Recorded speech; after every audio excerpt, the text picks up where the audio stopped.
Okay. ఇప్పుడు ఆరాధ్య గారిది రీసెంట్‌గా బర్త్‌డే జరిగింది.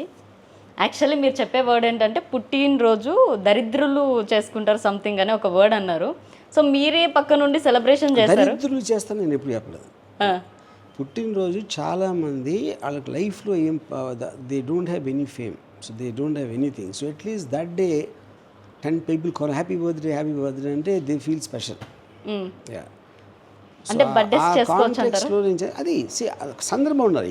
దేనికోసం చేసుకున్నాను, that is not a birthday coincidence. Also sorry shooting ర్యాప్టప్, okay.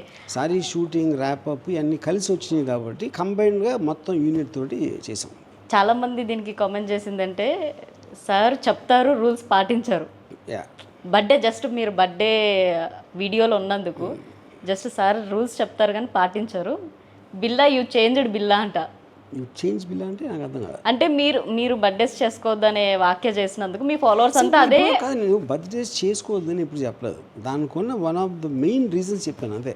Okay. ఇప్పుడు మీరు మీ పేరెంట్స్ పుట్టించారు, దానికి మీకు పెద్ద తోపులా ఫీల్ అవడం ఎందుకు? దానికి మీరు ఏదైనా అచీవ్ చేసినప్పుడు ఆ డేని సెలబ్రేట్ చేసుకోవాలి. ఎవ్రీ ఇయర్ క్యాలెండర్ చేంజ్ అయ్యేటప్పుడు మీ వీడియోస్ సోషల్ మీడియాలో వైరల్ అవుతూ ఉంటాయి. ఏంటో ఇమాజిన్ చేశారా? అంటే గుర్తొచ్చిందా మీకు? ఇది న్యూ ఇయర్ న్యూ ఇయర్ ఒక్కసారి మళ్ళీ అదే నేను చెప్పింది ఏంటంటే బేసిక్గా 31st నైట్ పడుకొని ఫుల్ తాగేసి పొద్దున్న హ్యాంగ్ ఓవర్ అయిపోయిన తర్వాత మొన్న ప్రాబ్లమ్స్ అన్నీ ఇవాళ ఉంటాయి. ఇంకా అప్పుడు న్యూ ఇయర్ ఎట్లా అయింది? All old year problems will come in to the new year. So what is new year అని అడిగారు. ఓకే. నేను ఎవ్రీ ఇయర్ చూస్తుంటా, ప్రతి ఒక్కరు స్టేటస్లో మీరు కనిపిస్తూ ఉంటారు. ఎక్కడ ఇన్స్టా ఓపెన్ చేసినా మీరు కనిపిస్తారు. మూర్ఖులు న్యూ ఇయర్ సెలబ్రేట్ చేసుకుంటారు, సమ్ ఏదో వర్డ్ అన్నారు. ఎగ్జాక్ట్లీ నాకు ఆ వర్డ్ కావాలి ఇప్పుడు ఇంటర్వ్యూలో.